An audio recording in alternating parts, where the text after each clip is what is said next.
It's like a projector. Thank you so much to Tim and Shayna for letting us come out and show you guys all of the movies that some of you have probably already seen, but love deeply. And thank you so much to the staff, because without them, we wouldn't have a beautiful movie experience and we wouldn't have all this delicious food and drink. Hell yeah.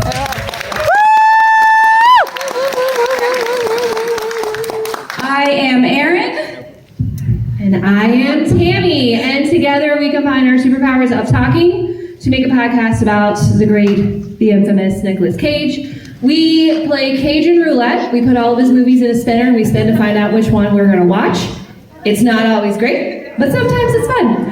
And we pair a cocktail with it, and we just drink and talk about Nick and the movie. So you can find us on Spotify, Amazon, Good Pods, the big ones, the small ones. Wherever you listen to a podcast, you would find us, the internal cauldron of emotions. A catchphrase from the man himself. So let's get to the reason why we are all here. Our Valentine. Nicolas Cage. Yeah. Now this movie jump-started his career, and Tammy is going to take it away with some delicious Nick Nugs.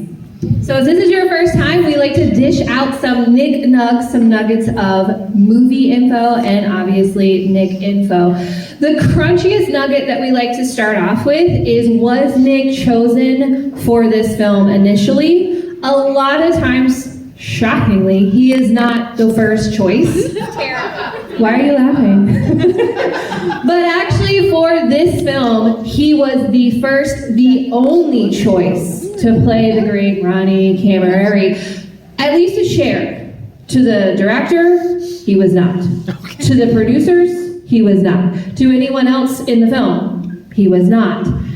And they were so adamant about not having him because they felt he could not, go to that level, that they refused to. And so, in fact, Cher argued and actually went on a short strike on the film until she got her way. Right? It's juicy. So until she got Nick to get that role. Wow. Wow. Good Cher. Good Cher. As well. Not as great as Nick. I'm just kidding. Cher's amazing. We're not here for that. So Cher, in fact, actually reached out. She won an Oscar for the film, and she reached out. Well, I said that wrong, but she won an Oscar after. But she reached out to Nick after she saw Peggy Sue Got Married. So she called it a 2-hour train wreck, and still insisted on having Nick for the role of Ronnie. I mean, I think that just talks to his great skill. And if you haven't seen Peggy Sue Got Married, you should. Because it's a great film, but also it's a kind of WTF is Nick doing moment. And that's always fun too, right? So, getting to Nick, there's a really iconic scene in the film, and I'm not going to tell you about it because I want you to see it for yourself. But you guys know, if you know Nick, that he really pulls from those old classic films, and in that particular scene that really stands out and is probably a meme everywhere in all of the earth, he pulled it from the 1927 Fritz Lang film, Metropolis. It is actually a really cool movie if you have not seen it. Definitely a different story, definitely a different vibe from Moonstruck.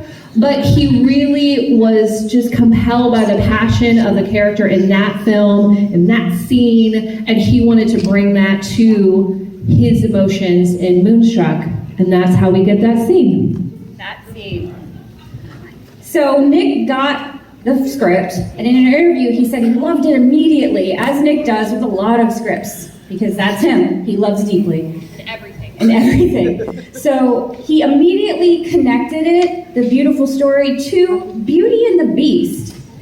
Not the cartoon, not the 1980s TV show, but the 1946 French version.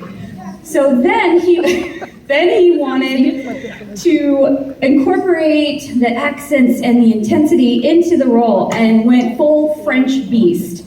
Beast mode. A few weeks into filming, the director pulled him to the side and was like, Nick, I'm really feeling it, but I'm actually not feeling it. Could you just not do that? Thanks. So he tried. That's all you can do. But here's the amazing thing about Nick. He is on his own plane of existence, but is still somehow connected to everything he does. So in another interview, he talked about how in a discussion with the screenwriter, they talked about the story a little bit more, and he found out that the title of the movie originally was not Moonstruck, that we're all watching now. The title of the original film that they had planned to do was The Wolf and the Bride. So he kind of was picking up some vibes because he's amazing. Yeah. So the movie was filmed all over New York and actually concluded filming on February 13th, we almost made it, February 13th, 1987. Wow. And was a full moon. Oh, like tonight. It's almost We're getting there. It's what I like to call big moon time. I don't know if it's exactly a full moon, but it's big enough, right? Yeah. It's on Sunday, right? Yeah, so we're off by a couple of days, but it still counts as big moon time as far as we're concerned. Yeah, it's still out there. So thank you guys so much. We hope you enjoyed these Nick Nugs, and we know you are definitely ready to see the film, so we appreciate you guys. We will be outside as usual, willing to talk. You know that we like to, obviously. We have some free things for you guys, drink recipes, pins, stickers, that kind of stuff. We also have our famous, they're worldwide famous. They're not, but one day they will be. Our Nick Scents, which are candles that are scented to some of his best films, and we did make a special small batch for Moonstruck, which is a little bit of cashmere, vanilla, and of course love. And, sorry to sound like a salesman, but tonight only, we also have some Nick-themed Valentines that we got off of an amazing article. I heard something go off of Etsy. So if you purchase any of our candles, you will get those as well, and you can keep them for yourself, who is the love of your life, or give them to another love of your life. Self-love is also okay. So thanks again very much for coming out, and please come out to our April event where we are doing Vampire's Kiss. Woo! It's been requested by a lot of you guys, and we are doing it in conjunction with Renfield, which we will also be introing for the premiere here at Sunray. So as soon as we get dates for everything, we'll post them on our social media and share, and just come on out, because Vampire Nick is always a treat. This is cute Nick. Vampire Nick is like crazy Nick, as we call it. Crazy Cage. Crazy Cage, it's a good one. So thanks again, and as we say on our podcast, always remember, in Nick we trust. Thank you guys.